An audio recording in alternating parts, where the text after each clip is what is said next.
నమస్కారం. మీరు వింటున్నారు ప్రేమ్ అన్మోల్ హోతా హై వాణి. నేను మీ హోస్ట్ వాణి. గత రాత్రి అల్కా మేం మహిళా సాధికారత పేరుతో రాసీల్కు చేసిన సహాయాన్ని ఒక రహస్య మిషన్గా ఎలా మార్చారో వెల్లడించారు. ప్రపంచంలోని ప్రతి వ్యక్తి మోసగాడు కాదు అని మేం సేట్ సుధీర్ పట్నీతో ఎలా చెప్పారో, రాసీల్ను నచికేతన్ స్కూల్కు పంపి ఆమె ఉద్యోగానికి ఎలా ఏర్పాటు చేశారో మీరు వింటారు. అల్కా మేం కథ విన్న తర్వాత నేను ఆలోచిస్తున్నాను, నిజంగా అల్కా మేం వంటి పరోపకారి వ్యక్తులు ప్రపంచంలో ఉండాలి. వీరి వల్లనే ఈ ప్రపంచం నివసించడానికి యోగ్యంగా ఉంది.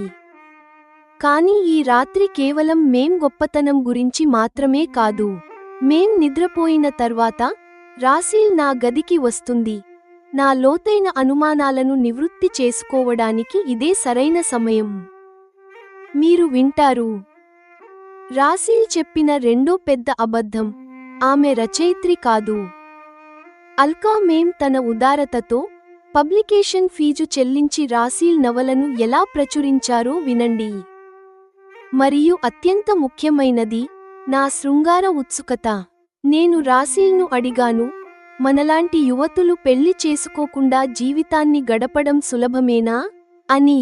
నా అత్యంత వ్యక్తిగత అనుభూతిని పంచుకున్నప్పుడు నాకు అప్పుడప్పుడు శారీరక సంబంధం అవసరం అనిపిస్తుంది, కానీ అది లేకపోతే నేను ఉండలేను అన్నంత తీవ్రంగా ఉండదు అని చెప్పినప్పుడు రాసీల్ సమాధానం ఏమిటి? ఇప్పుడు పెళ్లి చేసుకోవడానికి ఇష్టపడని రాసీల్ నా సెక్స్ లేని జీవితపు సందిగ్ధతను పరిష్కరించగలదా? అల్కా మేం రహస్యాలు మరియు వాణి అంతర్గత సత్యం. ప్రేమ్ అన్మోల్ హోతా హై వాణి లో మీరు వింటారు. ఎపిసోడ్ 18 రహస్య పథకం బహిర్గతం మరియు ఏకాంతంలో శృంగార ఉత్సుకత.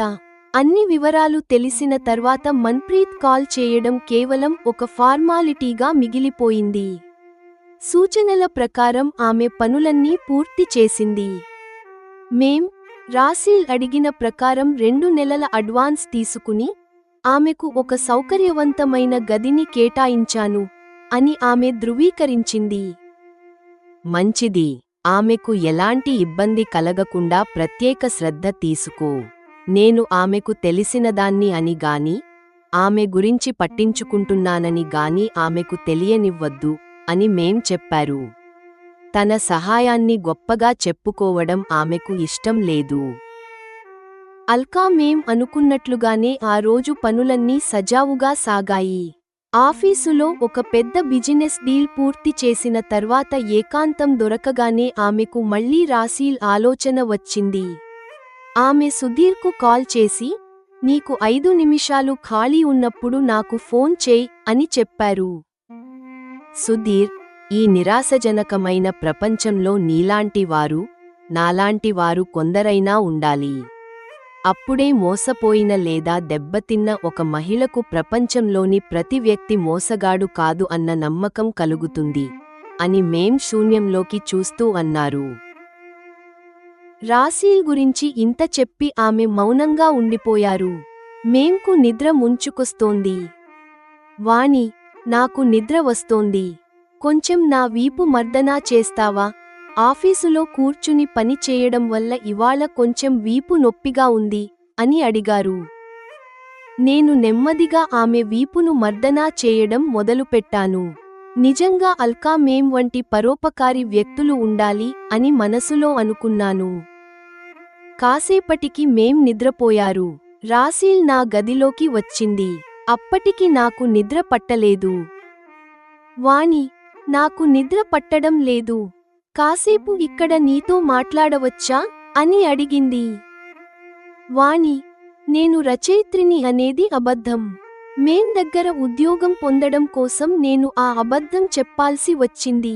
నా అబద్ధాన్ని నిజం చేయడానికి నా జీవితం చుట్టూ కొన్ని కల్పిత కథలు అల్లి ఒక నవల రాశాను. మేం ఆ పుస్తకాన్ని ప్రచురించడానికి డబ్బు చెల్లించి సాయం చేశారు అని రాసీల్ తన గురించి తాను నవ్వుకుంటూ చెప్పింది.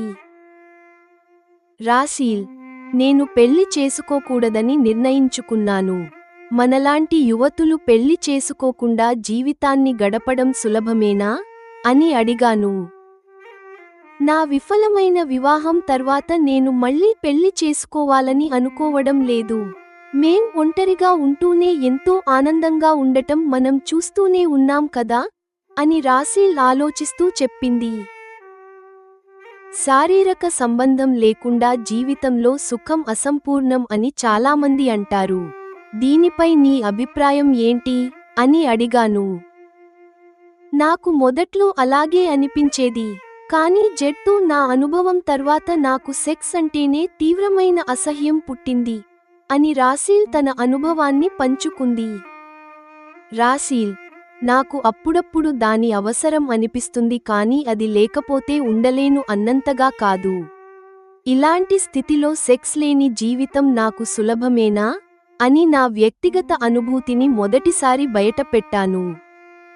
ప్రియమైన శ్రోతలే, దీంతో ఎపిసోడ్ 18 ముగుస్తుంది.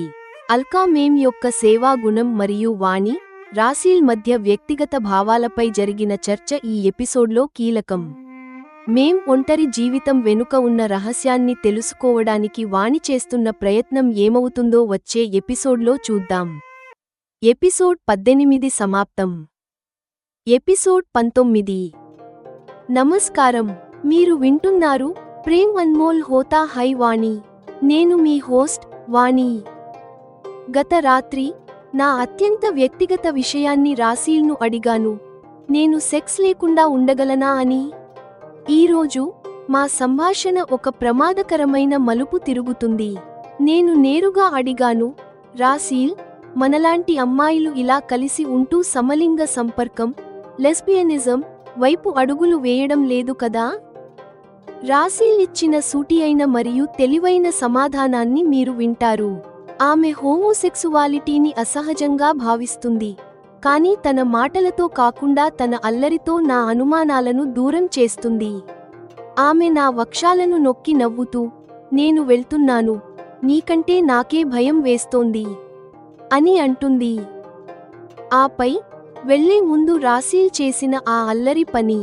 ఆమె నన్ను గట్టిగా హత్తుకుని నా పెదవులపై ముద్దు పెట్టుకుంటుంది. ఈ రాత్రి తర్వాత నా అనుమానాలు నిరాధారమైనవని తేలడంతో నేను సిగ్గుపడతాను. నేను ఆలోచిస్తాను, అల్కా మేమ్ నిజంగా చాలా మంచివారు, పవిత్రమైనవారు. నేను కూడా ఆమెలాగే పరోపకారిగా మారాలని నిర్ణయించుకుంటాను. కానీ కథలో ఒక పెద్ద థ్రిల్లర్ వస్తుంది. మంటూ అంతం.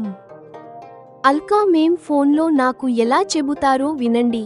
ఆ నీచుడు తన పాపానికి తగిన ఫలితం అనుభవించాడు. ఇప్పుడు పోలీస్ కస్టడీలో ఉన్నాడు.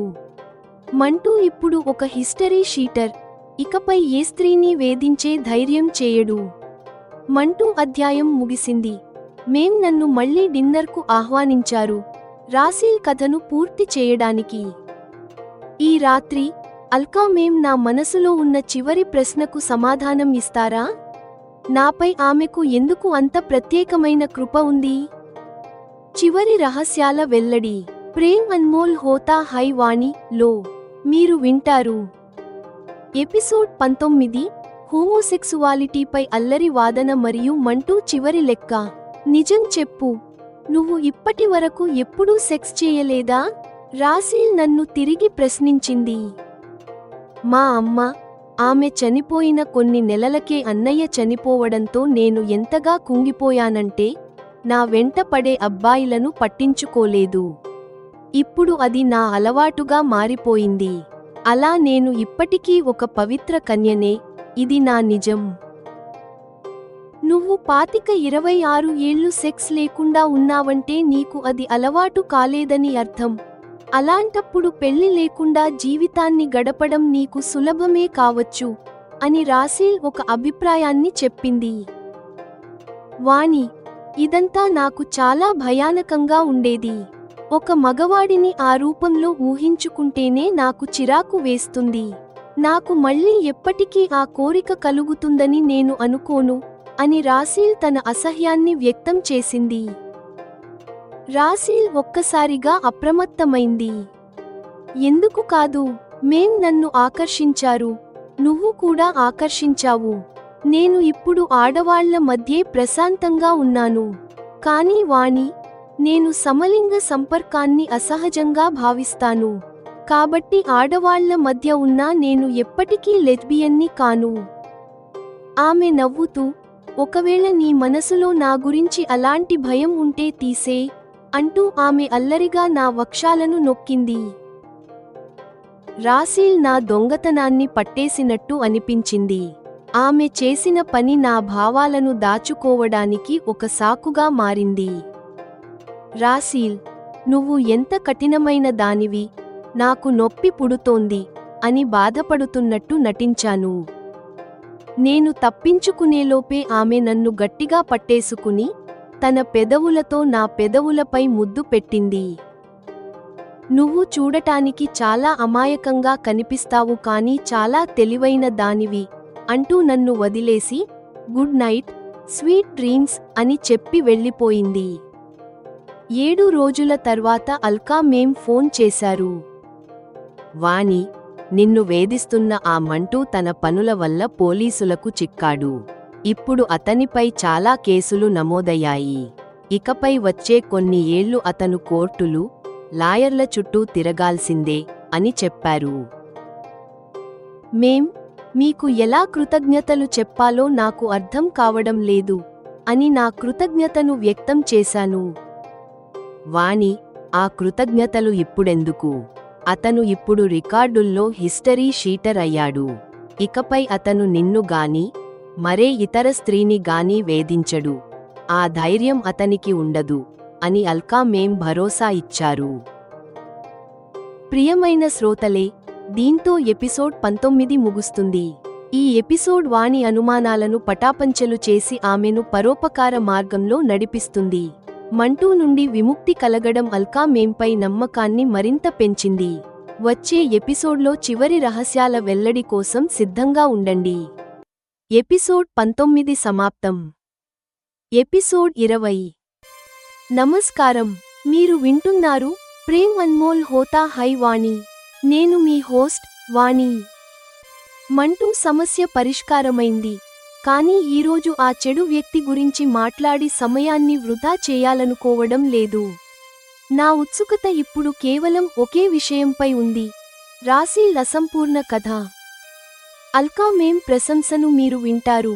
నువ్వు ఎప్పుడూ మంచిని స్వీకరించాలనే తపనతో ఉంటావు. ఆపై మేం చివరకు రాసీల్ గాథ అనే ధారావాహిక తదుపరి భాగాన్ని ప్రారంభించారు. ఈరోజు మీరు తెలుసుకుంటారు, అల్కా మేం ఇంటర్వ్యూ లాంఛనాలను పూర్తి చేసి రాసీల్కు ప్రజా సంబంధాల అధికారి ఉద్యోగం ఎలా ఇచ్చారు. రాసీల్ కోసం అడగకుండానే కురిసిన వరాలు. మేం ఆమెకు 40,000 రూపాయలు జీతం అడ్వాన్స్గా ఇచ్చి వెంటనే బ్యాంక్ అకౌంట్ తెరిపించడంలో సహాయపడ్డారు. రాసీల్ ఆశ్చర్యం. జ్యువెలరీ షాపు సేట్జీ వడ్డీ లేకుండా గాజులను ఎందుకు తిరిగి ఇచ్చారు? రాసీల్ గొణిగింది. ఈ ప్రపంచం నిజంగా ఇంత మంచిదా? అల్కా మేం గ్యారంటీ పై రాసీల్కు స్కూటీ ఎలా లభించింది? దానివల్ల ఆమెకు ఆఫీసు మరియు గురుద్వారా వెళ్లడం ఎంత సులభమైంది? మేం ఎంతో ఓపికతో రాసీల్కు తన ఆఫీసులోనే కాకుండా తన బెడ్రూంలో కూడా చోటు ఇచ్చారు. ఒక సమర్థవంతమైన ప్రొఫెషనల్గా మారడానికి ఆన్లైన్ కోర్సుల లింక్లను కూడా ఇచ్చారు. ఒక విరిగిపోయిన అమ్మాయికి అల్కా మేం లాంటి విజయవంతమైన నాయకురాలి తోడు లభిస్తే ఆమె జీవితం కొత్త పుంతలు ఎలా తొక్కుతుందో ఈ ఎపిసోడ్ చూపిస్తుంది. ఆదర్శంగా నిలిచే కథ ప్రేమ్ అన్మోల్ హోతా హై వాణి లో మీరు వింటారు. ఎపిసోడ్ 20 తిరుగు ప్రవాహం మరియు రాసీల్ పునర్జన్మ. మంటూ చేసిన పనుల గురించి లేదా అతనిపై తీసుకున్న చర్యల గురించి తెలుసుకోవడానికి నాకు అస్సలు ఆసక్తి లేదు. రాసీల్ మధ్యలో ఆగిపోయిన గాథను తెలుసుకోవాలనే ఆతృత నాలో ఉంది. సరే మేం, ఈ రాత్రి నేను మీ ఇంటికి వస్తాను. నేను సంతోషంగా ఒప్పుకున్నాను. నేను పొద్దున్నే షాపుకు వెళ్ళాను. గిరాకీ లేదు, అందుకే కాసేపు పడుకోవడానికి ఇంటికి వచ్చాను. టీ తాగిన తర్వాత మళ్ళీ వెళ్తాను. నువ్వు వెళ్ళి ముఖం కడుక్కో, ఈలోపు నేను టీ పెడతాను అని నాన్న చెప్పారు. అంతా బాగుందని తెలిసి నా ఆందోళన తీరిపోయింది. నాన్న, ఈరోజు నేను అల్కా మేం ఇంటికి డిన్నర్కు వెళ్తున్నాను అని చెప్పాను. మంటూ అదే ద్వంద్వార్థ సంభాషణను మహిళా ఇన్స్పెక్టర్ను ఉద్దేశించి కూడా అన్నాడు. మేం గ్రామఫోన్ సూది మంటూ అనే అరిగిపోయిన రికార్డు మీద ఆగిపోయింది. నేను దాని నుండి ముందుకు వెళ్ళాలనుకుంటున్నాను. మేం వదిలేయండి. ఆ చెడ్డ వ్యక్తి గురించి మాట్లాడి మన సమయాన్ని ఎందుకు వృధా చేయాలి? రాసీల్ మీ పరిశ్రమలో బాధ్యతలు స్వీకరించిన తర్వాత ఆమెలో వచ్చిన మార్పులు ఎలా మొదలయ్యాయో చెప్పండి అని అడిగాను. వాణి, నీలోని ఈ గుణం నన్ను నీకు అభిమానిని చేస్తుంది. నువ్వు ఎప్పుడూ మంచిని స్వీకరించాలనే తపనతో ఉంటావు. నీ బుద్ధి అనే జల్లెడలో చెడు విషయాలను త్వరగా వేరు చేసేస్తావు. మేం ప్రశంసించారు. ఆమె నా చేయి పట్టుకుని రాసీల్ గాథ తదుపరి భాగాన్ని చెప్పడం మొదలుపెట్టారు. దృశ్యం మార్పు. మరుసటి రోజు రాసీల్ స్కూల్కు వచ్చి అల్కా మేంను కలిసింది. ఇంటర్వ్యూ అనేది కేవలం ఒక లాంఛనం మాత్రమే. రాసీల్ చెప్పిన కొన్ని నిజాలు, కొన్ని అబద్ధాల ద్వారా మేంకు ఒక విషయానికి అర్థమైంది. ఆమె జలంధర్ నుండి పారిపోయి జెడ్ అనే వ్యక్తిని పెళ్లి చేసుకుంది. 1 సంవత్సరం తర్వాత అతన్ని వదిలేసి ఇక్కడికి చేరుకుంది. మేం ఆమె పట్ల ఎంతో సానుభూతిని పెంచుకున్నారు. రాసీల్, నువ్వు ఈ నగరానికి కొత్తగా వచ్చావు. నీ అవసరాల కోసం నేను నీకు 40,000 రూపాయల జీతం అడ్వాన్స్గా ఇస్తున్నాను. ఇది మేం చేసిన మొదటి ప్రత్యక్ష సహాయం. రాసీల్కు అడగకుండానే అదృష్టం వరించినట్లు అనిపించింది. మీ ఉదారతకు నేను కృతజ్ఞురాలిని అని రాసీల్ చెప్పింది. ప్రో పదవికి నియామక పత్రం, బ్యాంక్ అకౌంట్, జీతం అడ్వాన్స్ అన్నీ ఒకే రోజులో జరిగిపోయాయి. మరుసటి రోజు రాసీల్ గురుద్వారాకు వెళ్లి మొక్కుకుంది. తన గాజులను విడిపించుకోవడానికి జ్యువెలరీ షాపుకు వెళ్ళింది. ఇంత తక్కువ సమయానికి నేను నీ దగ్గర వడ్డీ తీసుకోను అని షాపు సేట్ జీ చెప్పారు. ఈ ప్రపంచం నిజంగా ఇంత మంచిదా అని రాసీల్ ఆశ్చర్యంగా గొణిగింది. నీలో ప్రతిభ ఉందని నేను గుర్తించాను. కొద్ది రోజులు కష్టపడితే నువ్వు ఒక గొప్ప ప్రొఫెషనల్ అవుతావు అని మేం ఆమెను ప్రోత్సహిస్తూ ఆన్లైన్ కోర్సు లింక్ ఇచ్చారు. ప్రియమైన శ్రోతలే, దీంతో ఎపిసోడ్ 20 ముగుస్తుంది. ఈ ఎపిసోడ్ రాసీల్ తన గత బాధలను వదిలి అల్కా మేం నాయకత్వంలో ఒక స్వతంత్ర ప్రొఫెషనల్గా ఎలా ఎదిగిందో వివరిస్తుంది. రాసీల్ కథ పూర్తయింది. మంటూ సమస్య తీరిపోయింది. ఇప్పుడు మిగిలిన ఒకే ఒక ప్రశ్న: అల్కా మేం పెళ్లి ఎందుకు చేసుకోలేదు? వానిపై ఆమెకు ఎందుకు అంత ప్రత్యేకమైన అనురాగం ఉంది? రహస్యం విడిపోయే సమయం దగ్గరపడింది. ఎపిసోడ్ 20 సమాప్తం.